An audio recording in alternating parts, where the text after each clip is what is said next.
शाम 5 बजे की हर बड़ी खबर देख रहा है इंडिया मेरे साथ। नमस्कार, आप सभी के साथ मैं हूं मलिका मल्होत्रा।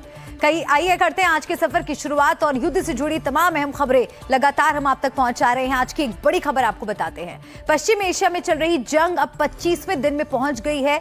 कल जब ट्रंप ने ईरान के साथ बातचीत का दावा किया तो लगा जैसे युद्ध थमने वाला है, लेकिन ईरान ने इस दावे को सिरे से खारिज कर दिया। उधर हमले रोकने को लेकर इजराइल भी ट्रंप से किनारा करते दिखे। इजराइल ने जो कुछ किया है उसके बाद तो सवाल उठने लगे हैं कि क्या वाकई ईरान से युद्ध में अमेरिका और इजराइल में खटपट हो गई है?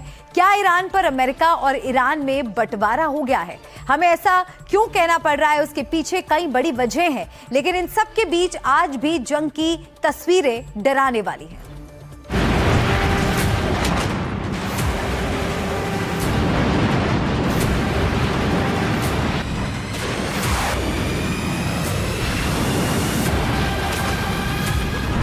क्या अमेरिका और इजराइल अब इस जंग में अलग अलग हो गए हैं?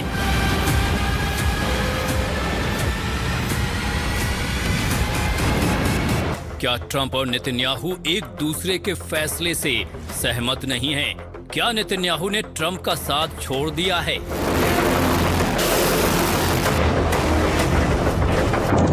ये सवाल इसलिए उठ रहे हैं क्योंकि ईरान पर हमलों को लेकर दोनों के सुर अलग अलग लग रहे हैं। और एक ब्रेकिंग न्यूज आपको बता दें, इस्लामिक रिवॉल्यूशनरी गार्ड कोर के रिटायर्ड सैन्य कमांडर मोहम्मद बगैर जोलखाद्र को ईरान की सुप्रीम नेशनल सिक्योरिटी काउंसिल का नया सेक्रेटरी बनाया गया है। वो अली लारिजानी की जगह लेंगे जो 17 मार्च को अमेरिका इजराइल के हमले में मारे गए। तो एक बड़ा अपडेट मिल रहा है। लारिजानी की जगह बगैर जोलदाद्र को कमान सौंपी गई है। इस्लामिक रिवॉल्यूशनरी गार्ड कोर के रिटायर्ड सैन्य कमांडर मोहम्मद बगैर जोलखाद्र को ईरान के सुप्रीम नेशनल सिक्योरिटी काउंसिल का नया सेक्रेटरी बनाया गया है। अली लारिजानी की जगह लेंगे जो 17 मार्च को अमेरिका इजराइल के हमले में मारे गए थे।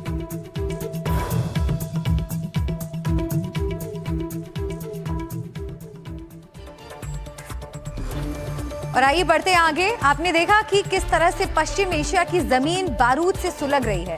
अमेरिका अब शांति की बात कह रहा है, युद्ध विराम जैसे संकेत भी दे रहा है, लेकिन ईरान अब पीछे हटने को तैयार नहीं है। ईरान कह रहा है कि एक एक बदला पूरा करेंगे। ईरान कह रहा है जो नुकसान हुआ है उसकी डबल भरपाई करेंगे। कोई आंख खराब करेगा तो सर काटकर बदला लेंगे। यानी कह सकते हैं कि ईरान ने अब युद्ध में उठा ली है आखिरी कसम।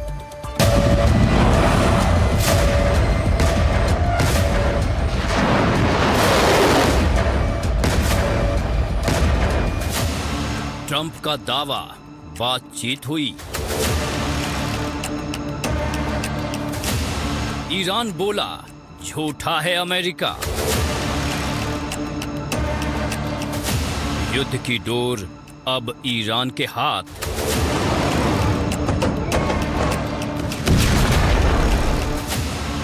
अमेरिका को ईरान की चेतावनी।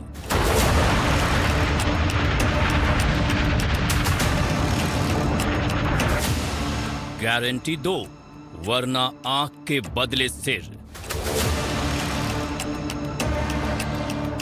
ट्रंप के 48 घंटे वाले अल्टीमेटम में बस चंद ही घंटे बचे थे, तभी ट्रंप अपनी ही दी हुई चेतावनी से पलट गए और बोले कि ईरान के साथ बातचीत चल रही है, ईरान सौदा करना चाहता है। They want to make a deal, and we are very willing to make a deal. It's got to be a good deal. And it's got to be no more wars, no more nuclear weapons. They're not going to have nuclear weapons anymore. They're agreeing to that. Any of that stuff, there's no deal.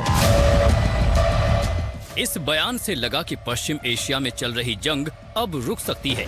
लगा जैसे Iran America से बातचीत कर रहा है और सभी देश शांति की ओर बढ़ रहे हैं। लेकिन तभी ईरान ने ये साफ कर दिया कि अमेरिका से उनकी कोई बात नहीं हुई, बल्कि ईरान की तरफ से और भी सख्त बयान आया। ईरान ने अमेरिका को कड़े शब्दों में चेतावनी दे डाली और कहा कि अब आंख के बदले आंख नहीं, बल्कि आंख के बदले सिर होगा। ये चेतावनी ईरान के सैन्य सलाहकार मोहसिन रज़ई ने दी।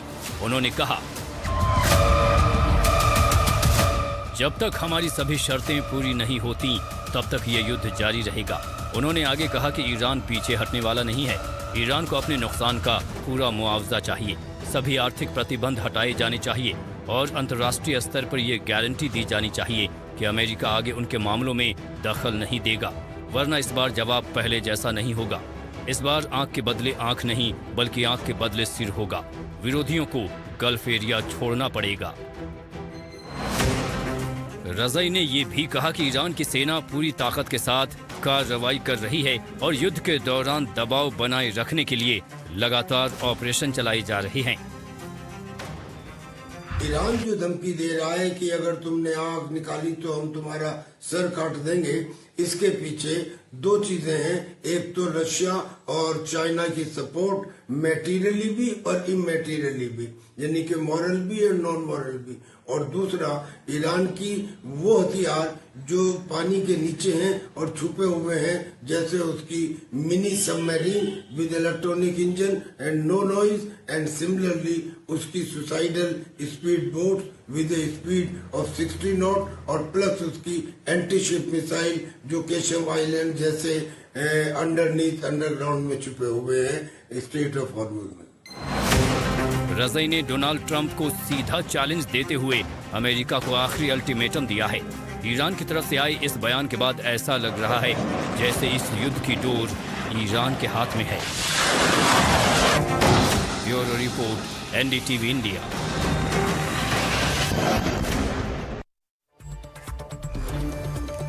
अमेरिकी राष्ट्रपति ट्रंप युद्ध में 5 दिन के विश्राम का ऐलान कर चुके हैं, लेकिन उस ऐलान के बीच पश्चिम एशिया में जो अमेरिका की सैन्य हलचल है वो बिल्कुल उलट नजर आ रही है। अमेरिका की हलचल युद्ध विराम, सीजफायर या शांति के तो बिल्कुल उलट नजर आ रही है। तो आखिर ट्रंप के विश्राम काल को क्या माना जाए? कहीं ऐसा तो नहीं कि 5 दिनों की मोहलत लेकर ट्रंप कोई बड़ा खेल करने वाले हैं, क्योंकि ट्रंप को हल्के में नहीं लिया जा सकता। वो कई बार अपने फैसलों से चौंका चुके हैं।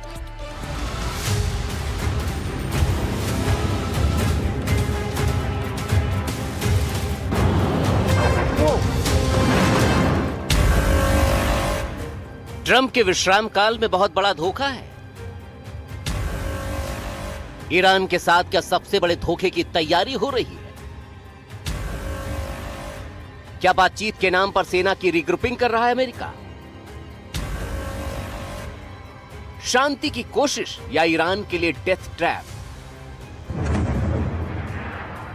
ये सारे बड़े सवाल उभरे हैं ट्रंप के ईरान के साथ 5 दिन हमला न करने के ऐलान के बाद कि आखिर घातक और भीषण हमले वाले अमेरिका ने अचानक 5 दिन तक युद्ध रोकने की बात क्यों कही? इसको लेकर जो सबसे ज्यादा प्रबल संकेत दिख रहे हैं वो अमेरिका के युद्ध में माइंड गेम को लेकर दिख रहे हैं, क्योंकि ट्रंप अचानक सामने आए और कहा कि ईरान के साथ बातचीत शुरू हो गई है और सब कुछ अच्छे से चल रहा है। We have had very, very strong talks. We'll see where they lead. We have major points of agreement. I would say almost all points of agreement. Perhaps that hasn't been conveyed. The communication, as you know, has been blown to pieces. They're unable to talk to each other. But we've had very strong talks. Mr. Witkoff and Mr. Kushner had them. They went, I would say, perfectly. I would say that if they carry through with that, it'll end that problem, that conflict, and I think it'll end it very, very substantially. We have very much in mind our partners in the Middle East. We've had great relationships with a lot of them, as you know. A lot of them were surprisingly hit, and I was surprised to see it, and so was everyone else. But we have, they're very much in mind in the discussions. पहली बात तो ये कि स्पष्ट ही नहीं है कि बातचीत किससे हो रही है। दूसरी बात, ईरान कह रहा है कि उसकी अमेरिका के साथ कोई बातचीत ही नहीं हो रही। ऊपर से ट्रंप भी पहले ही कह चुके हैं कि ईरान के सारे शीर्ष नेता मारे जा चुके हैं और अब वहां बात करने के लिए कोई नहीं बचा, और ये सब कुछ ठीक है। तो आखिर अब ट्रंप बातचीत किससे कर रहे हैं? इसको लेकर संदेह के बादलों का घेरा तैयार होता है अमेरिकी सेना की पश्चिम में बढ़ती मौजूदगी और नए ट्रूप्स को पश्चिम एशिया में भेजे जाने की खबर से। अमेरिका के जंगी बेड़े और तमाम सैनिक पहले से ही ईरान के पास समंदर में और आसपास युद्ध के लिए तैयार खड़े हैं। और उन सब के बीच न्यूयॉर्क टाइम्स की रिपोर्ट के मुताबिक पेंटागन खार्क द्वीप समूह पर नियंत्रण के लिए 82वें एयरबोर्न डिवीजन के 3000 रैपिड रिस्पांस पैराट्रूपर्स को भेजने की तैयारी कर रहा है। इन घातक सैनिकों के पहुंचने से पहले ही अमेरिका ने ईरान के आसपास के समंदर को सैन्य किले में तब्दील कर रखा है। वो अरब सागर से लेकर हिंद महासागर और आसपास के समंदर से ईरान के लिए चक्रव्यूह रच रहा है, जिसके लिए पहले से ही 50,000 से ज्यादा अमेरिकी सैनिक तैनात हैं। USS boxer amphibious assault ship, जिस पर 2200 मरीन कमांडो तैनात हैं, और कॉम्बैट हेलीकॉप्टर के साथ लड़ाकू विमान भी हैं। अमेरिका का जंगी बेड़ा यूएसएस ट्रिपोली, जिस पर 2200 से ज्यादा मरीन कमांडो हैं, जिस पर helicopter F-35B stealth fighter jet भी तैनात हैं। इसके अलावा IRF के जवान स्टैंड बाय पर हैं। 150 से अधिक लड़ाकू विमान तैनात हैं। परमाणु पनडुब्बियां तैनात हैं। यूएसएस अब्राहम लिंकन और यूएसएस जेराल्ड भी कुछ दूरी पर हैं। ये सारी अमेरिकी सेना ईरान को घेरे हुए खड़ी है या घेरने को तैयार है, और दूसरी तरफ नए ट्रूप्स को भेजने की तैयारी, वो भी ऐसे समय में जब अमेरिका ईरान से बातचीत का दावा कर रहा है, शांति की बात कर रहा है। तो सवाल तो उठेंगे ही कि कहीं ये अमेरिका का माइंड गेम तो नहीं, कहीं ये अमेरिका का दिमागी चक्रव्यूह तो नहीं है, कहीं शांति के नाम पर कब्जे की तैयारी तो नहीं कर रहा अमेरिका। हालांकि अमेरिका के 5 दिन वाले शांति काल को ईरान भी सही नहीं मानता, वो भी इसमें साजिश की तरफ इशारा कर रहा है। ईरानी सोर्सेस की तरफ से बयान आया है, जिसके मुताबिक ट्रंप के साथ डायरेक्ट और इनडायरेक्ट तरीके से किसी भी स्तर पर कॉन्ट्रैक्ट नहीं किया गया। ईरानी सेना को लगता है कि ट्रंप ने सीजफायर सिर्फ इसलिए किया है ताकि वो अपनी सेना को इकट्ठा करने के लिए वक्त ले सके। ईरान की तरफ से यह भी कहा गया कि क्योंकि ईरान ने ट्रंप की 48 घंटे की धमकी का करारा जवाब दिया था, एनर्जी इंफ्रास्ट्रक्चर को लेकर जैसे को तैसा वाला बयान दिया था, इसीलिए ट्रंप को पीछे हटना पड़ा। ईरान ने ट्रंप के इस बयान को साइकोलॉजिकल वॉरफेयर करार दिया है और किसी भी तरह की बातचीत के नैरेटिव से इनकार किया है। ईरान का यह भी कहना है कि ट्रंप का यह बयान तेल की कीमतें कम करने के लिए एक रणनीतिक चाल भी हो सकती है, लेकिन होर्मुज अब युद्ध से पहले वाली सिचुएशन में नहीं लौटेगा। यानी ईरान पहले से ही मान रहा है कि ट्रंप के विश्राम काल में कुछ न कुछ लोचा जरूर है, और ट्रंप ने किसी न किसी मजबूरी या फिर किसी बड़ी वजह से ही 5 दिन के ब्रेक की बात कही है। सवाल ये उठता है, आखिर होने क्या वाला है? क्या ईरान का टाइम पूरा हो चुका है? क्या अमेरिका ईरान पर आखिरी शिकंजा कसने की तैयारी में पहुंच गया है, या फिर अभी भी पहले की तरह एक बार फिर ईरान अमेरिका और इजराइल को अपने पलटवार से चौंका देगा, या वाकई लंबी जंग खींचने से परेशान ट्रंप अब ईरान से शांति वार्ता करना चाहते हैं? सवाल और भी हैं जिनके जवाब फिलहाल मिलने बाकी हैं। Bureau report, NDTV India.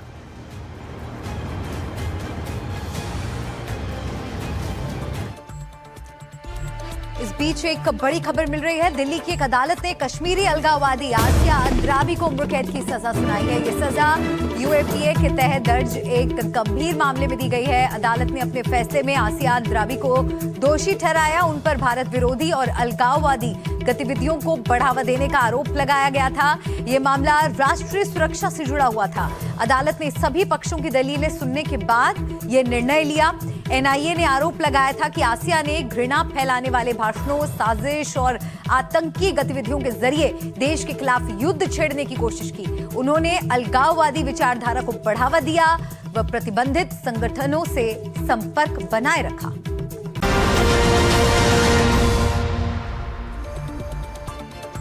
देख रहा है इंडिया में, एक बार फिर से आपका स्वागत है। और आइए इस वक्त की एक बड़ी खबर आपको बता दें। पश्चिम एशिया संकट पर मंत्री समूह की बैठक, खाद्य और पेट्रोलियम गैस के हालात का आंकलन किया गया। बैठक में मौजूद रहे गृह मंत्री अमित शाह, विदेश मंत्री एस जयशंकर, उर्वरक मंत्री जेपी नड्डा और पेट्रोलियम और प्राकृतिक गैस मंत्री हरदीप सिंह पुरी। खाद की उपलब्धता के बारे में चर्चा हुई। भारत नए स्रोतों से खाद खरीद रहा है। मोरक्को जैसे देशों से खरीदने की बात हो रही है। खरीफ की बुआई के लिए पर्याप्त मात्रा में है स्टॉक।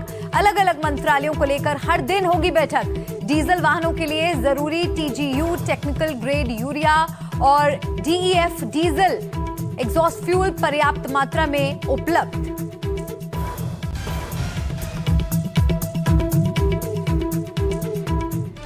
इस बीच एक और बड़ी खबर, ईरान का ऑपरेशन ट्रू प्रॉमिस 4 जारी। ईरान ने हमले का 79वां चरण लॉन्च किया। ईरानी सेना ने हमले का वीडियो जारी किया। सजील मिसाइल से पश्चिमी अजरबैजान, कुर्दिस्तान, करमानशाह, इलम, खुजेस्तान और बुशहर को निशाना बनाया। अमेरिकी और इजरायली ठिकानों पर ईरानी हमले जारी हैं और ये वीडियो भी जारी किया गया है। वजीरिस्तान और बुशेहर को निशाना बनाया गया और इस वीडियो के जरिए इस बात का प्रमाण दिया गया किस तरह से ईरान ने इन तमाम जगहों को निशाना बनाया।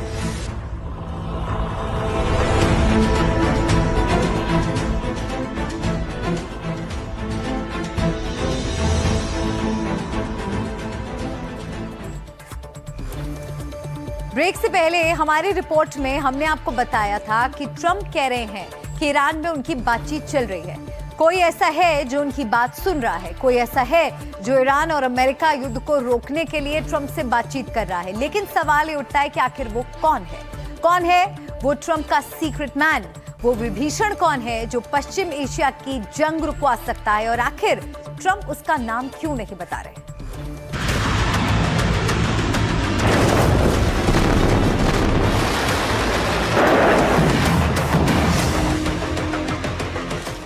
क्या वाकई ईरान के साथ डील चल रही है? क्या वाकई ईरान के नेता ट्रंप से बात कर रहे हैं? आखिर वो कौन है जो ट्रंप का सीक्रेट मैन है? वो कौन है जो पर्दे के पीछे से डील कर रहा है?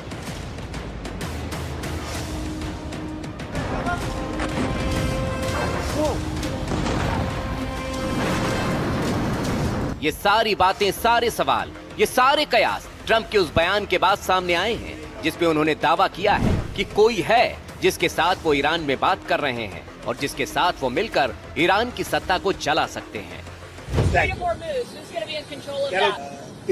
Jointly controlled. By whom? Maybe me. Maybe me. You want the United States to be in Me control? and the Ayatollah, whoever the Ayatollah is, whoever the next Ayatollah. Look, and there'll also be a form of a very serious form of a regime change. Now, in all fairness, everybody's been killed from the regime.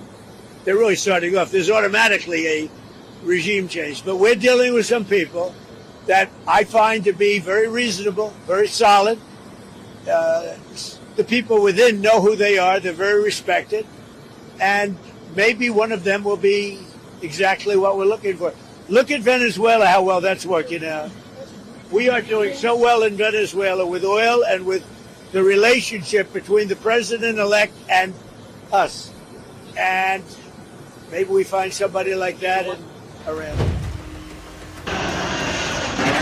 लेकिन Iran में हालात Venezuela जैसे नहीं, बल्कि Trump और Netanyahu की सैन्य team ने ईरान को नरक बना दिया है। उसके आधे हिस्से को शमशान बना दिया है, लीडर्स को मार दिया है।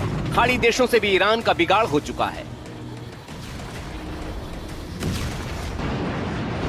वो ईरान क्या अब ट्रंप का ऑफर मान लेगा? क्या ईरान वाकई डील की टेबल पर आ गया है? अगर ईरान की माने तो ट्रंप की तरफ से दिया गया ये बयान पूरी तरह से झूठा है, गलत है और बेबुनियाद है।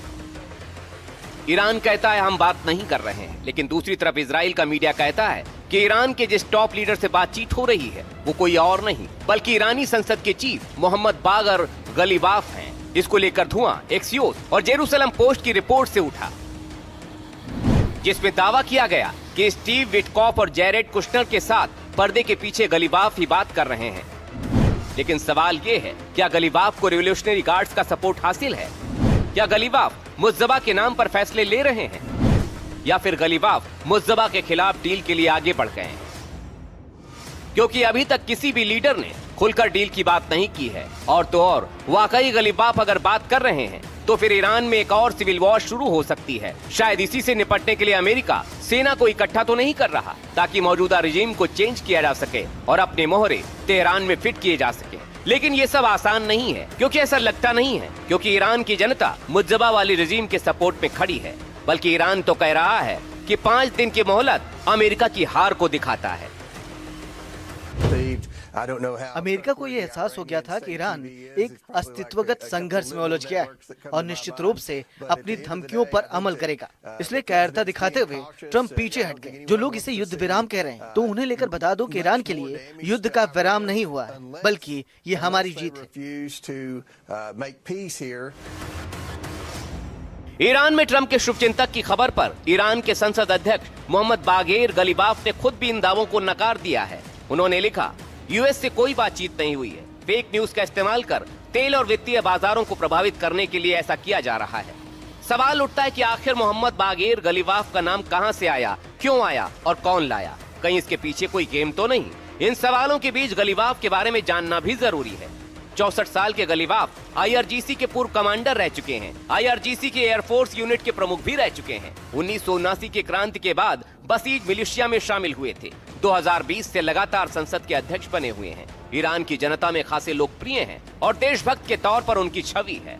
कुल मिलाकर गलीवाफ ईरान की सत्ता में इस समय शीर्ष लोगों में शामिल हैं। लेकिन क्या वाकई उनसे अमेरिका बात कर रहा है? इसके ऊपर कोई पुख्ता दावा नहीं किया जा सकता।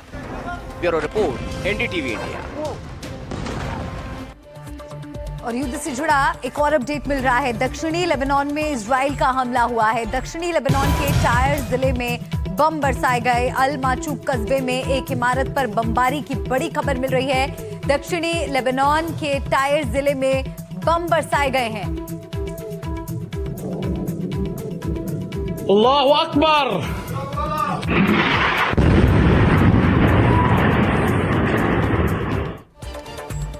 और अब बात उस स्ट्रेट ऑफ हॉर्मुज की जिस पर आकर ये पूरी लड़ाई रुक गई है, जिस रास्ते ने पूरी दुनिया का ध्यान अपनी ओर खींच रखा है, जिस पर ईरान का दबदबा रहता है। उस स्ट्रेट ऑफ हॉर्मुज को अमेरिका किस तरह कंट्रोल में लाएगा? क्या वो ऐसा कर पाएगा या फिर ईरान की बारूदी सुरंगों के आगे बड़े बड़े हथियार फेल हो जाए?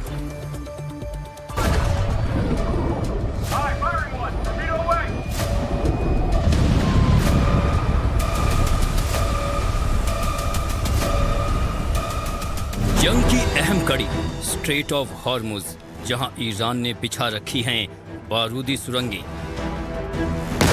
इन बारूदी सुरंगों से जहाजों पर हमला करके उन्हें पूरी तरह तबाह किया जा सकता है। ईरान की बनाई इस बारूदी सुरंग से दुनिया के सभी देशों को खतरा है। इस जल मार्ग में बिछी बारूदी सुरंग से यहां से आने जाने वाले जहाजों पर हर वक्त बम विस्फोट का खतरा बना रहता है, क्योंकि इस सुरंग का रिमोट कंट्रोल ईरान के हाथ में है। अमेरिकी खुफिया अधिकारियों ने पुष्टि की है कि ईरान ने इस जल मार्ग में कम से कम 1 दर्जन बारूदी सुरंगें तैनात कर रखी हैं। ईरान इन सुरंगों को बिछाने के लिए छोटी नौकाओं का इस्तेमाल कर रहा है, जो हर चक्कर में 2 से 3 सुरंगें ले जा सकती हैं। ईरान ने साफ कहा है कि ईरान के दुश्मनों के लिए इस रास्ते को बंद करने का वो पूरा अधिकार रखते हैं। हम बहुत ही बुद्धिमता से होर्मुज को नियंत्रित करते हैं। स्ट्रेट ऑफ हॉर्मुज पर ईरान का कितना दबदबा है, ये बात अमेरिका भी जानता है। इसीलिए उसने हॉर्मुज पर काबू पाने के लिए अपने सैनिकों की तैनाती उस इलाके में की थी। अपने खास जहाज वहां उतारे थे। ये पूरी लड़ाई अब हॉर्मुज पर आकर रुक गई है।